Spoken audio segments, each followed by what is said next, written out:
get more on this now. I'm joined by the political analyst Peter Mathews. He's in Los Angeles for us. Welcome to you, Peter. Thank you.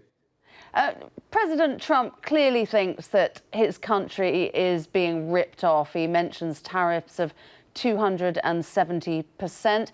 Does he have a point? I don't think he has the full picture, and that's the problem.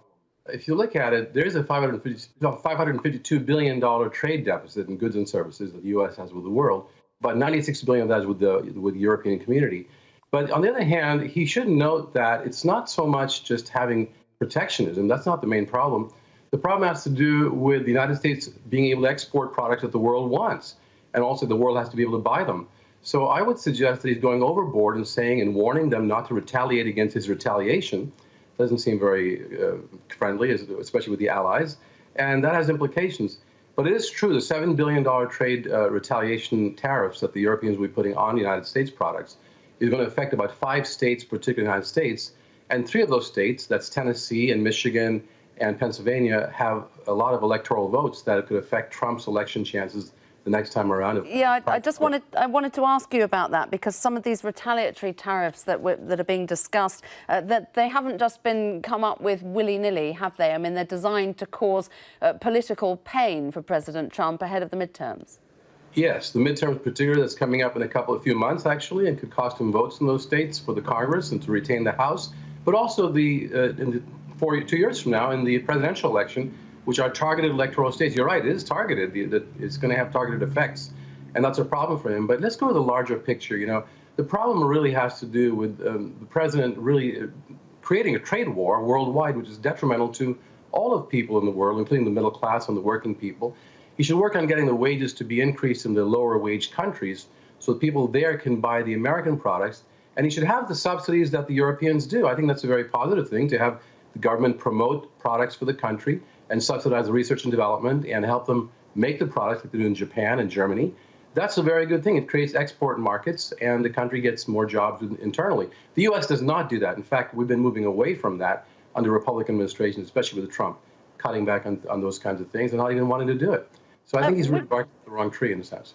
We've also been reading his comments as he was departing the G7, saying actually he doesn't want tariffs, he doesn't want trade barriers.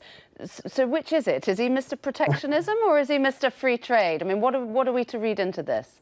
I just saw that remark with the last comments about no tariffs whatsoever. He said in the future he wants to eliminate all the tariffs and all the subsidies and trade barriers. But that's something he's just talking off the top of his head. I mean, can that be done? And if it's done, once again, will the wages be raised throughout the world? Maybe an international minimum wage. He's not talking about wages at all. And that's the key to making sure that people prosper around the world in the working middle class and the working poor, and bring in money to be able to buy the products that will be around the world, sold throughout the world. I have no problem with trade as long as it's fair trade that encourages, purchasing power on the part of all the world's people. That way we do benefit from free trade, and that's free trade, that's fair trade. Because then it's competition and people, better products are built around the world. It's sort of interesting, though, isn't it? Because we could end up with a sort of binary set of situations here where you either get multilateral reduction and removal of tariffs, or you can have a global trade war. Which way do you think it's going to go? It's very unpredictable with President Trump. I know what the European Union and also other people in the world, Japan, they would prefer to have more of the tariffs reduced and eliminated, as long as they can make sure the workers throughout the world, the social benefits are there, the economic benefits for workers throughout the world. And the European workers do get paid more than the American workers, by the way, on the average.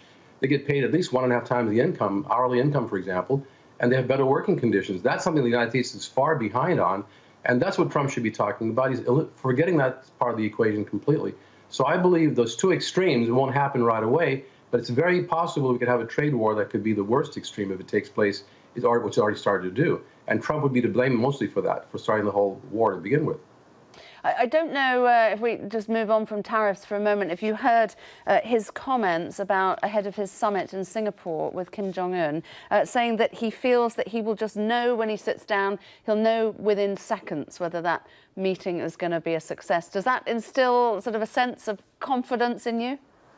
No, it does not. It's a very dangerous way to look at things. I mean, he's going to go by intuition and by looking into the man's eyes and seeing his soul, as another president once said about Putin. But this is really out of control. I mean, how could a president, do this without preparing himself and knowing the details of the U.S.-North Korean relationship, the history of it, the lack of ending of the war, the need for a treaty, but also the need to make sure Kim Jong-un follows through. He needs to know all the details. He's not been educated on it. In fact, he was bragging about not having to know the details, but to just go there and feel and have the right attitude.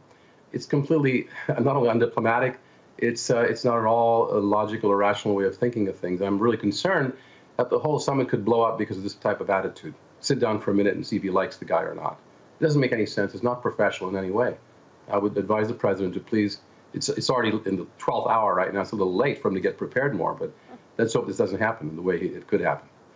Yeah, well, on that cheerful note, we'll leave it there. Very good to talk to you. Thank you very much for coming on Sky News. Thank you, Sam.